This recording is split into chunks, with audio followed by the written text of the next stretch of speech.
Avengers Doomsday में Sentry के action को लेकर बहुत एक्साइटिंग अपडेट सामने आई। एवेंजर्स सीक्रेट वॉर्स की मॉलिक्यूल मैन कौन होगी, इस बारे में रिपोर्ट आई है। और सुपरमैन मूवी की सीक्वल मैन ऑफ टुमारो में एक जबरदस्त सुपर हीरो ऐड होने वाला है। तो दोस्तों, आपका स्वागत है सुपर न्यूज के नए एपिसोड में, जहां मैं आपके सामने लेकर आता हूं पॉप कल्चर के ऑसम साइड की जबरदस्त अपडेट्स एक छोटे से ट्विस्ट के साथ। तो इस हफ्ते की खबरों की हम शुरुआत करेंगे सेंट्री फैंस का दिल खुश करते हुए। तो industry insider my time to shine की तरफ से एक रूमर रिपोर्ट आई है एवेंजर्स डूम्सडे में सेंट्री के रोल को लेकर। और रिपोर्ट में कहा जा रहा है कि डूम्सडे के फाइनल एक्ट में सेंट्री का रोल बहुत ही क्रेजी होने वाला है। अब यहाँ पर ध्यान देने वाली बात यह है कि इस रिपोर्ट में क्रेजी वर्ड पर बहुत जोर दिया गया है, उसे कैपिटल्स में लिखकर। यानी कि इसका मतलब एक ही है कि जो थंडरबोल्ट्स मूवी में सेंट्री के एक्शन को लेकर कमी रह गई थी, उस कमी को पूरा किया जाएगा एवेंजर्स डूम्सडे में। हालांकि मुझे ऐसा लग रहा है कि मूवी में डूम सेंट्री पर पकड़ बना लेगा और उसे छोड़ देगा सुपर हीरोज की तरफ, ताकि सुपर हीरोज बिजी हो जाए और डूम निकल जाए मल्टीवर्स पर पकड़ बनाने के लिए। यहाँ पर यह भी हो सकता है कि सेंट्री अपने 1 वर्सेस ऑल बैटल में कई सारे सुपर हीरोज को खत्म कर दे। मैटर डार्क हो रहा है, पर कहीं ना कहीं लग रहा है ऐसा होगा। खैर, हमारी अगली अपडेट बहुत ही ज्यादा धांसू है, क्योंकि ऐसा पहली बार हुआ है कि सीक्रेट वॉर्स को लेकर बहुत ही लंबा चौड़ा अपडेट आया हो। तो एक्सपर्ट इंडस्ट्री इंसाइडर मजेस्टिक ने ट्वीट करते हुए सीक्रेट वॉर्स के कुछ पत्ते खोले। रिपोर्ट में बताया गया कि सीक्रेट वॉर्स की story children's crusade comic story line से उठाई जा रही है, पर वो अडेप्ट की जाएगी सीक्रेट वॉर्स और बैटल वर्ल्ड के कंटेक्स्ट में। अब इसके बाद स्टोरी में हमें देखने को मिलेगा कि डूम जो है वो अब एक नई दुनिया पर रूल कर रहा है, जहां उसका कासल उसके पुराने कासल और Citadel at the end of time से मिलकर बना है। पर सीक्रेट वॉर्स का सीक्रेट होने वाली है वांडा। और हमें मूवी में पता चलेगा कि वांडा जो है वो डूम के कासल में बंदी बनकर रखी गई है, पर वहां पर सिर्फ वांडा ही कैद नहीं है, वहां पर सेंट्री जैसे दूसरे पावरफुल सुपर हीरोज भी हैं जिन्हें कैद करके रखा गया है। वहीं पर डूम और सू की शादी हो चुकी है और सू स्टॉर्म एक काफी पब्लिक फिगर होगी बैटल वर्ल्ड में। वहीं स्टोरी का मेन प्लॉट होने वाला है कि डूम ऑलरेडी जीत चुका है और अब एवेंजर्स को डूम का सामना करना होगा और वांडा को आजाद करना होगा, क्योंकि वांडा ही अकेली मल्टीवर्स और जीत की आखिरी उम्मीद है। तो ये तो है पूरी रूमर रिपोर्ट दोस्तों। अब देखा जाए तो इस पर 100% भरोसा नहीं किया जा सकता, क्योंकि हर बार वांडा को ही ट्रम्प कार्ड थोड़ी बनाया जाएगा। हालांकि डूम के कासल के नीचे 2 बहुत ही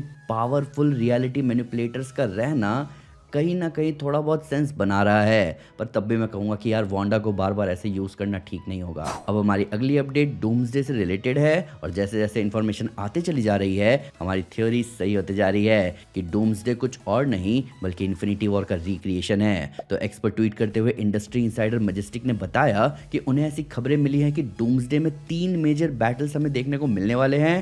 पहला बैटल एक्समैन के यूनिवर्स में होगा, जहां हम एक्समैन को सेंटिनल्स के अगेंस्ट लड़ते हुए देखेंगे और सेंटिनल्स को कोई मैजिक से कंट्रोल कर रहा होगा। वहीं दूसरी फाइट न्यूयॉर्क में होगी, जहां हम Spiderman, Hulk, Hawkeye, Kate Bishop इन सभी को अदर वर्ल्डली इन्वेडर से लड़ते हुए दिखाया जाएगा, यानी कि मोस्ट प्रोबेबली एक इनकर्जन दोस्तों। वहीं तीसरी बैटल जो है वो मूवी का फाइनल एक्ट होगा, यानी कि बैटल ऑफ लेटवेरिया, और यहाँ पर सारे मेजर हीरोज डूम के अगेंस्ट लड़ते हुए दिखेंगे। पर इस रिपोर्ट की इंटरेस्टिंग बात यह है कि यहाँ पर कहा जा रहा है कि ये सारे फाइट साइमल्टेनियसली होने वाले हैं। अब अगर ये सच हुआ तो कहीं ना कहीं ये लिटरली इन्फिनिटी वॉर का टेम्पलेट ही तो है। इन्फिनिटी वॉर में battle of Titan, battle of Wakanda और थॉर का नाइडा वेलर से स्टॉर्म ब्रेकर को लेकर आना, ये सारे इवेंट साइमल्टेनियसली चल रहे थे। और अब ऐसा कुछ एवेंजर्स डूम्सडे में भी होने वाला है। पर इस रिपोर्ट को आप थोड़ा पिंच ऑफ सॉल्ट की तरह लेना, क्योंकि एक्समैन यूनिवर्स में होने वाला इन्वेजन और बैटल ऑफ लेटवेरिया साथ साथ कैसे चल सकता है, क्योंकि पहले भी कई रिपोर्ट्स आ चुकी हैं कि एक्समैन फाइनल बैटल में डूम के अगेंस्ट होंगे। तो कहीं ना कहीं ये रूमर रिपोर्ट उतनी सॉलिड नजर आ नहीं रही। अब हमारी अगली अपडेट डूम के बारे में है, और ये बहुत ही ज्यादा डार्क होने वाला है। तो मार्वल सिनेमैटिक यूनिवर्स में डॉक्टर डूम कितना ज्यादा निर्दयी और रूथलेस होने वाला है, उसके बारे में हमें पहली रूमर रिपोर्ट मिली है। तो industry insider my time to shine की तरफ से रूमर रिपोर्ट आई है, जहां उन्होंने बताया है कि डूम बहुत ही ज्यादा निर्दयी होने वाला है और वो छोटे बच्चों को भी खत्म कर सकता है मूवी में। अब इस बारे में जब लोगों ने और भी ज्यादा पूछा, तो माई टाइम टू शाइन ने अपने एक्सक्लूसिव ट्वीट्स के जरिए बताया कि डूम्सडे में डॉक्टर डूम स्टीव के छोटे से बेटे को उसकी आंखों के सामने खत्म कर देगा, और ये मूवी का one of the most shocking moment होने वाला है। अब अगर ऐसा हुआ तो भाई ये बहुत ही ज्यादा डार्क होने वाला है, क्योंकि हमने टीजर में देखा है कि स्टीव का बेटा कोई टॉडलर नहीं, वो लिटरली न्यू बॉर्न बेबी है। हालांकि डूम इतना रूथलेस नहीं हो सकता, इसके 2 रीजन है। पहला कि डॉक्टर डूम की कभी ऐसी पर्सनैलिटी रही नहीं। दूसरा, डिज्नी अपनी मूवीज में ऐसा कभी होने नहीं देगा। तो इस रूमर रिपोर्ट को भी पिंच ऑफ सॉल्ट की तरह ही लिया जा सकता है। अब हमारी अगली अपडेट डेडपुल से रिलेटेड है दोस्तों, और शायद डेडपुल 4 को लेकर रायन रेनल्ड्स ने काम शुरू कर दिया है। जी हाँ, और ये खबर काफी ट्रस्टेड सोर्स से आ रही है, और ये सोर्स डेडपुल मूवीज में वीजल का कैरेक्टर प्ले करने वाले टीजे मिलर हैं। तो one on one riff Detroit outlet से बात करते हुए मिलर ने बताया कि डेडपुल 4 को लेकर उनकी बातें हुई रायन रेनल्ड्स से, और रायन ने मिलर को डेडपुल 4 को लेकर अपने आइडियाज बताए। मिलर ने आगे बताया कि डेडपुल 4 को लेकर जो आइडिया है वो बहुत ही ज्यादा बेहतरीन है, इतना ज्यादा स्मार्ट और बढ़िया है कि उस स्टोरी को सुनते ही मिलर के रोंगटे खड़े हो गए थे, और वो इस बात से हैरान थे कि डेडपुल एंड वुल्वरीन के बाद भी ऐसा कुछ पुल ऑफ किया जा सकता है। वहीं मिलर ने अपने स्टेटमेंट के साथ ये भी बता दिया कि ये स्टोरी बस रायन के पास है और इसे अभी मंजूरी नहीं मिली है मार्वल की तरफ से। पर डेडपुल एंड वुल्वरीन के जबरदस्त परफॉर्मेंस के बाद मार्वल रायन रेनल्ड्स को कैसे मना कर सकता है? ऊपर से हम फैंस भी डेडपुल के क्रेजी एडवेंचर्स को कभी मना नहीं कर सकते। तो भाई जितनी डेडपुल मूवीज आ सकती है आने दो। अब हमें इस हफ्ते यंग एवेंजर्स के भी फ्यूचर को लेकर एक रिपोर्ट मिली गई। तो एक्स पर ट्वीट करते हुए इंडस्ट्री इंसाइडर एलेक्स पेरेज ने बताया कि मल्टीवर्स की बर्बादी के वक्त यंग एवेंजर्स का रोल ठीक वैसा ही होने वाला है जैसा एंड गेम में एंटमैन का था।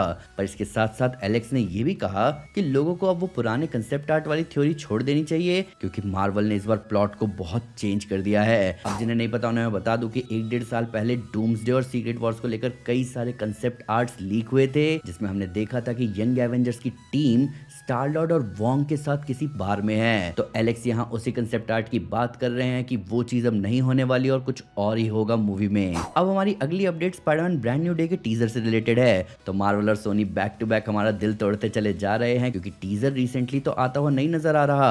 अब इसके बारे में खबर देते हुए इंडस्ट्री इंसाइडर मैजेस्टिक ने एक्स पर बताया कि एक छोटा सा 40 सेकंड का टीजर अगले हफ्ते तक आ सकता है, और ब्रांड न्यू डे का पहला ट्रेलर सिनेमा कॉन में ही आएगा और दूसरा ट्रेलर जून में। अब भाई हम फैंस को समझ नहीं आ रहा कि ब्रांड न्यू डे जो जुलाई में आने वाली है उसके ट्रेलर को लेकर इतनी सीक्रेसी क्यों बनाई जा रही है। कायदे से मार्च की शुरुआत में ही इस मूवी की मार्केटिंग शुरू हो जानी चाहिए थी, जहां हमारे सामने एक टीजर ट्रेलर तो आ ही जाना चाहिए था, पर ऐसा लग रहा है कि हमें हाल फिलहाल जल्दी से एक टीजर तो मिल ही जाएगा। अब हमारी अगली अपडेट मैन ऑफ टुमारो से है, और ये कुछ इंटरेस्टिंग सा अपडेट है। तो ये अपडेट आई है द हॉलीवुड रिपोर्टर की तरफ से, जहां ये बताया जा रहा है कि अपकमिंग लैंटर्न सीरीज में जॉन स्टुअर्ट का रोल प्ले करने वाले एक्टर एरन पेरी को अब मैन ऑफ टुमारो में भी कास्ट कर लिया गया है, और ये एक ऑफिशियल न्यूज है दोस्तों। वहीं ऐसा होते ही अब आराम से कहा जा सकता है कि लैंटर्न सीरीज के events most probably man of tomorrow movie के इवेंट्स के आसपास ही होने वाले हैं। और अब मेरा सवाल है कि कहीं ना कहीं ये न्यूज हेल जॉर्डन के बारे में कुछ क्लियर नहीं कर रही। क्या वो रूमर सच हो जाएगा कि लैंटर्न सीरीज में हम हेल जॉर्डन को खो देंगे? अब कुछ न्यूज मक्कारी की स्पीड में। द बॉयज की स्पिन ऑफ वॉट राइजिंग के सीजन 1 की फिल्मिंग पूरी हो चुकी है, जिसके साथ साथ स्टारलाइट और किमिको का रोल प्ले करने वाली एरिन मोरियार्टी और कैरन फुकुहारा ने कोलाइडर से बात करते हुए बताया कि द बॉयज का फाइनल सीजन फैंस को हिट करने वाला है डीपर लेवल पर। द सिएटल टाइम्स से बात करते हुए वन पीस सीजन 2 में चॉपर को आवाज देने वाली मिकेला हूवर ने बताया कि जब उन्हें ऑडिशन के लिए बुलाया गया तो उन्होंने मना कर दिया था, पर उनके एजेंट ने उन्हें पहले स्क्रिप्ट पढ़ने को कहा, जिसके बाद उन्हें पता चला कि वो मोशन कैप्चर में भी शूट करेंगी, जिसके बाद उन्होंने हाँ कहा, और उन्हें खुशी हुई ये जानकर कि वो चॉपर को आवाज दे रही है। द लेजेंड ऑफ एंग अवतार द लास्ट एयरबेंडर की एनिमेटेड फिल्म के कुछ इमेजेस सामने आए, जिसके बाद कई फैंस इन इमेजेस को देखकर कहने लगे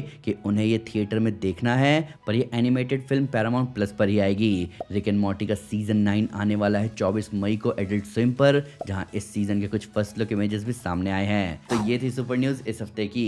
अभी आप मुझे बताओ कि क्या आपके हिसाब से सेंट्री सारे सुपर हीरोज को खत्म कर देगा डूम्सडे में? क्या डूम सही में बच्चों पर हाथ उठाएगा? और आप मैन ऑफ टुमारो में ग्रीन लैंटर्न को एक्शन में देखने के लिए कितने एक्साइटेड हो?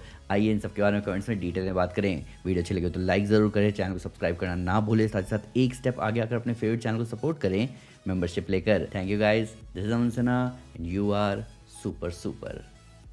पीस।